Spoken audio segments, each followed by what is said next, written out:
All right, get ready. We have 6 games to look at here as we do each and every night, 7 days a week. Leads and locks. Lindy's got you Monday through Friday. I have you Saturday and Sunday as far as the slate is concerned. We appreciate you rolling with us. We had 3 locks on Saturday's slate. We had looking at it across the board, the Wizards, that was the one up for debate. The Wizards opened up at +2, and we told you when we took them, opened up that opening line at +2 right away. That happened to push, and then you had over on the total with the Bucks and, of course, the Warriors. Those were the 3 that we had. Today, we look at 6 games. We're going to ask you to hit the thumbs up button, subscribe. I got my guy here in town. As embarrassing of a loss as all of us took with the New York Knicks at home by a half a point in overtime, those crumbs are going to get spanked tonight, and they deserve it after what they did to us on Saturday. They deserve it. All right, let's hit it.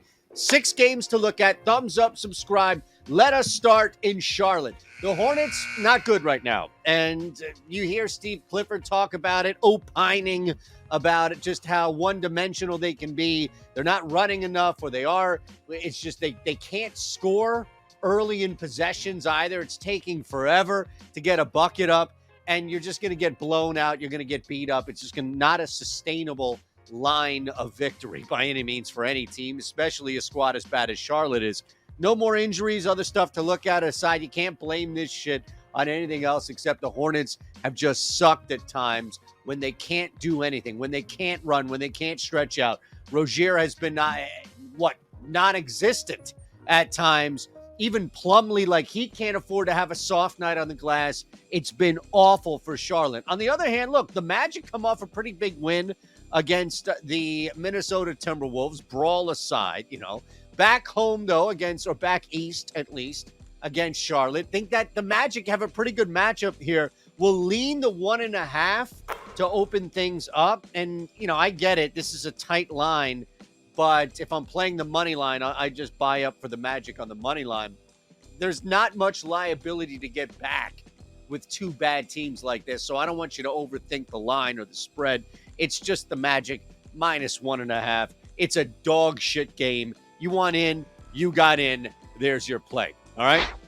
We're doing something pretty cool at DraftKings. You've been hearing about it a while. If you've already heard about it, you already signed up, I apologize, but there are a lot of people out there. In fact, there are some people out there who have already signed up, but you haven't placed a wager yet, so you haven't even got your $200 instantly back. Here's what I need you to do.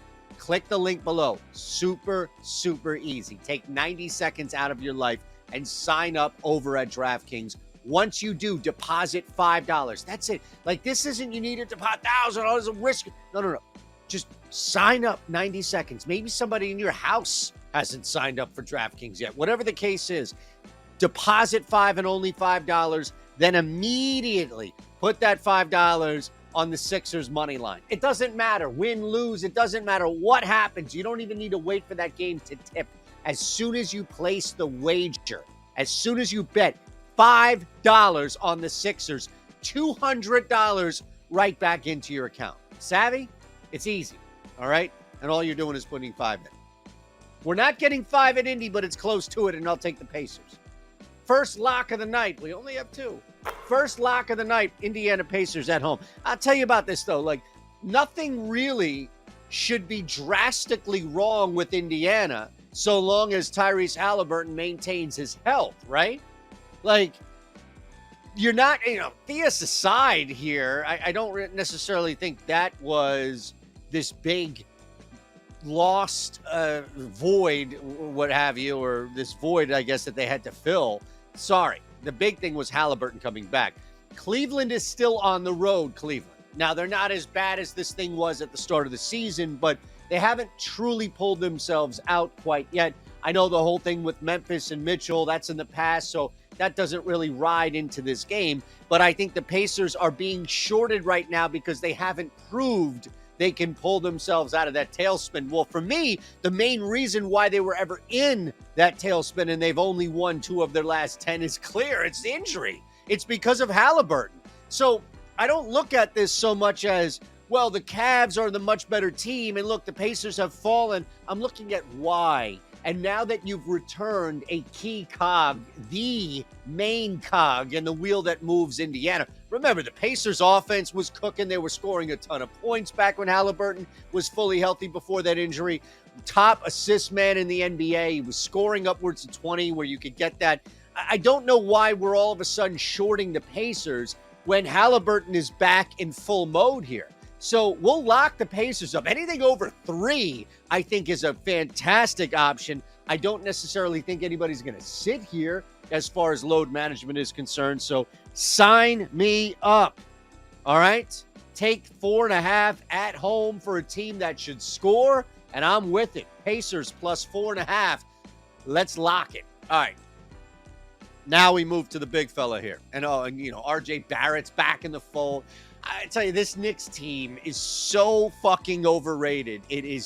Like, how can you be bad and still overrated? Jalen Brunson, Philadelphia, right? Villanova's own. I don't understand this. I don't get this. I don't get how the Knicks, outside of Jalen Brunson, can be so horrific, underachieve, just going through the motions. Julius Randle is just out there. RJ Barrett just out there. That's what the Sixers look like in the playoffs. How can you be so bad? Like, you're the regular season version of Sixers level postseason disappointment. Now, maybe that changes this year. I think the Sixers still have a lot of pent-up frustration. On the road in San Antonio, it doesn't do as much as going into Madison Square Garden and still taking out some pent-up frustration about the All-Star game. Embiid is a walking bucket at MSG. The Knicks have absolutely nothing they can do for him whatsoever. In fact, if you could even play like an alt-6 assists for Embiid, I'd take a good look at that because he's going to have his hands all over the place. Harden, we know, is going to be a matchup problem. Look, the only thing the Knicks have going for them is the ISO ball that Jalen Brunson can create, but they are so bad elsewhere. Last night, Saturday night, was such a typical display. Shame on us for buying into that, taking the 3.5. It was such a typical display of how ugly the Knicks are outside of what Jalen Brunson does. Seriously, like, Julius Randle is the most overrated player in the NBA, I think by a mile. It's almost fitting that people forgot about RJ Barrett in his absence because what does he do?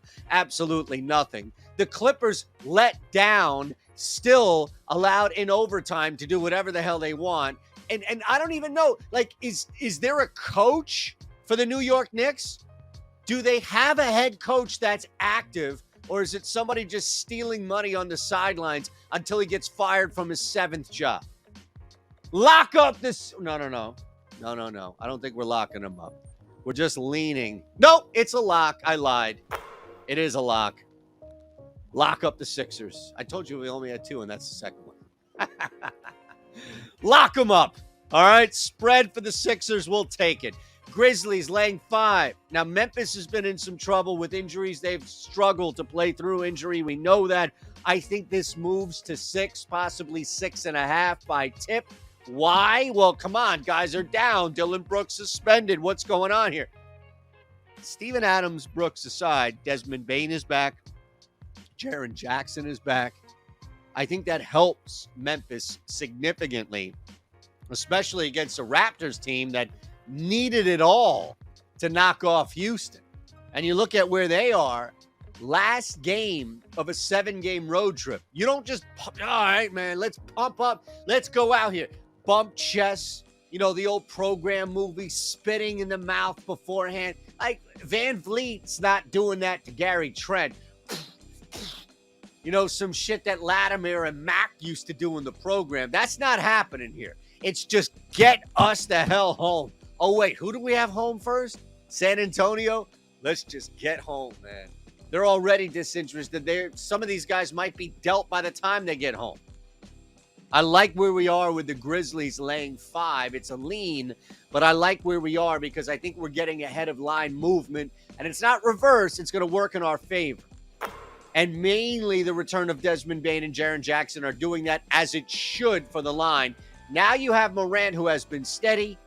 And this all of a sudden makes a lot of sense that Memphis can handle a struggling Toronto team. Overall, a struggling Toronto team. And that's putting it nicely for you Raptors fans. So you owe me. You owe me. All right, the Wolves now welcome in the Denver Nuggets. We're going to lean under here on this total.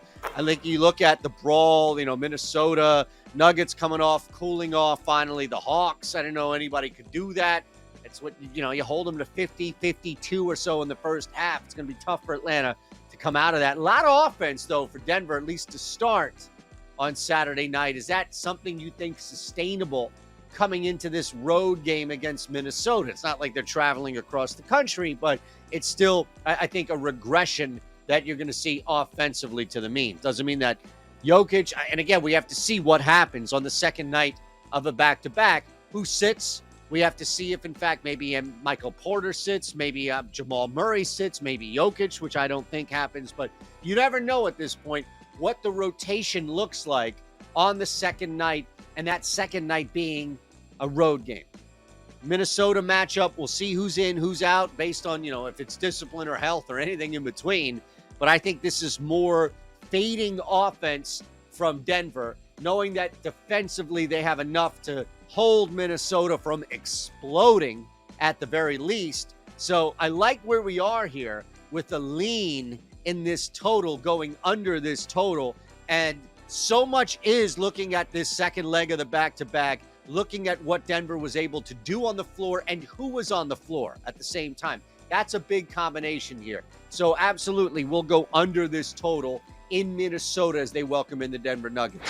One more play to go before we get out of here on this 6-game slate. But we're doing this crazy stuff at the Discord. We're having a lot of fun. We just did it, all right, on Saturday night. So there's a link below. You're going to get half off your first week. We do parlays. I know you love parlays. I got parlays every single night. I parlay round robin technically. If you don't know what that is, it's just another version of a parlay. One play from every NBA game. Player props. We do crazy shit in the Discord. Here's something else that we've had a lot of fun with, and it's now become a community thing, and we're winning, by the way. We've won 4 of the last 5 cash out early tickets that you see on DraftKings, including Portland 2 nights in a row. Now, we didn't need Portland on Friday night, but we did need that early cash out on Saturday night. So this is just part of the Discord. You can come in, click that link, sign up. You're going to get half off your first week. Parlay, come check me out. Yo, Eytan, saw you, saw Lindy, saw all you guys out there. And you're all going to be on the Discord too with us. It's a fun community thing. This 10-point cash out early lead sweat thing going on DK. We now have a community doing it. I see people popping in 10:30 in the morning. All right, who we got now? We're rolling, we're cashing tickets, and we're having fun. That's why we want you on the Discord. See how that works? All right, Pelicans, spread. That's it. That's the bet. The New Orleans Pelicans. Here they come, right? What's changed? The rich person's version of what we just laid out with the Indiana Pacers. Zion is still out. Zion's been out. That's not new. That shouldn't shock anybody from a betting standpoint here. Oh my God, Zion Williamson is out. He's been out. Brandon Ingram had himself a night. CJ McCollum, secondary, playing a little Bob Hoskins out there. Pelicans are a tough team to beat again. Now, granted, Lakers, I know the Lakers aren't a good basketball team. Yeah, okay. I don't think the Kings are either, to be honest with you. I think the Kings are way too streaky. They rely way too much on their depth because the top-heavy part of it, outside of Fox and Sabonis, can just lay egg after egg after egg. Kevin Huerter, Keegan Murray. Keegan Murray was a thing for like 2 weeks in the NBA, and that was it. Harrison Barnes, like if you're relying on Harrison Barnes to get you multiple threes and 15, 16 points to stay in a basketball game every night, it's over. It's over. And the Pelicans, again, are not a bad basketball team, but through injury and shift in rotation and a couple of bad nights, shit just fell apart. But they look good in the sense of coming back, winning that game against the Lakers. That's all you need, man. Just snap that 10-game losing streak. All of a sudden now, second leg, I don't think they're good enough right now, especially in that losing streak that they snapped last night, Saturday, to sit on the basis of load management. So, yeah, I think we have to tight lean here, but we'll lean Pelicans. Again, I just don't trust anybody on the Kings right now outside of Fox. If your name's not Fox or Sabonis, I got nothing for you. Nothing. If it's Fox and Sabonis, I got nothing but love for you, but I can't even roll down that heavy D path. I have to say I'm out. I got nothing for love but love. I'm out. Can't do it. Pelicans, lean, CJ, Brandon Ingram. My goodness, what a night. What a night. All right, go Sixers. We'll talk. You and I will talk before the big gun. All right, so you don't have to worry about that. Thumbs up, subscribe. DraftKings, we have that below for you. The Discord, we have that below for you. Bet Pro tool hits again. We have that below for you. The Bet Pro tool, I'm putting this out on Twitter. Other people are putting it out. We're putting it out on the Discord. We have this proven model for you. I don't know why you wouldn't. If you're betting NBA player props, I don't know why you wouldn't sign up for the Bet Pro tool. It's working. And we're putting out free little snippets of it. You can use the whole thing. You're going to get a free week. Free week. Jump in. Half off on the Discord. Free week on the Bet Pro. $5 into $200 on DraftKings. It's amazing. We're giving back. And all you need to do is hit the thumbs up and subscribe. That's it. That's it. Have a great week.